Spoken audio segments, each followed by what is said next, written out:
के कार्यकर्ता अभी से इतने खुश हैं कि मिठाइयाँ बांटकर जश्न मना रहे हैं। सभी सम्मानित मतदाता उनकी जहां इच्छा हो, जिस भी दल को, जिस भी प्रत्याशी को वो मतदान करना चाहें, अपना आशीर्वाद देना चाहें, वो जा सकते हैं।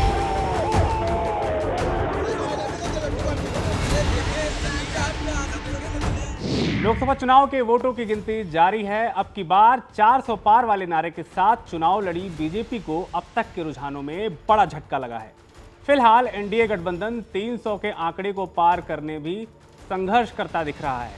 एनडीए या फिर कहें कि बीजेपी को सबसे बड़ा डेंट लगा है देश के सबसे बड़े और अहम राज्य उत्तर प्रदेश में, जहां मिशन 80 का सपना देख रही बीजेपी फिलहाल आधे से भी कम सीटों पर लीड कर रही है। इन नतीजों में कई सीटों पर कुंडा से विधायक और जनसत्ता दल लोकतांत्रिक पार्टी के मुखिया राजा भैया और रघुराज प्रताप सिंह का भी खासा असर देखने को मिल रहा है और इसका सीधा फायदा सपा कांग्रेस गठबंधन को हुआ है। उत्तर प्रदेश की प्रतापगढ़, कौशाम्बी और मिर्जापुर लोकसभा सीटों पर राजा भैया का खासा असर रहता है। इन तीनों ही सीटों पर समाजवादी पार्टी आगे चल रही है।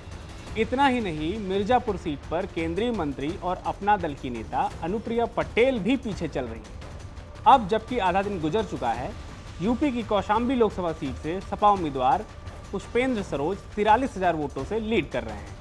उन्होंने चुनाव से पहले राजा भैया से मुलाकात भी की थी। इस सीट पर बीजेपी के विनोद कुमार सोनकर दूसरे नंबर पर बने हुए हैं, जिनसे राजा भैया की नाराजगी की खबरें सामने आई थी। वहीं प्रतापगढ़ लोकसभा सीट पर समाजवादी पार्टी के शिवपाल सिंह पटेल भी 14,000 वोटों से आगे हैं और बीजेपी के संगम लाल गुप्ता दूसरे नंबर पर हैं। मिर्जापुर लोकसभा सीट की बात करें तो वहां भी राजा भैया का खासा असर दिख रहा है। इस सीट से सपा प्रत्याशी रमेश चंद बिंद आगे चल रहे हैं, लेकिन एनडीए उम्मीदवार अनुप्रिया पटेल उन्हें कड़ी टक्कर दे रही हैं। दोनों के बीच बढ़त का अंतर फिलहाल 1,000 वोटों से भी कम है।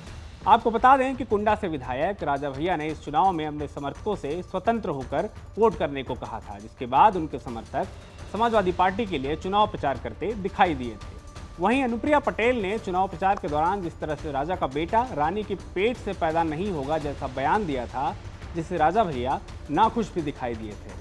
अब वोटों की गिनती के बाद जो रुझान आ रहे हैं उनसे तो यही साफ हो रहा है कि राजा भैया ने यूपी में बीजेपी को बड़ा डेंट लगा दिया है।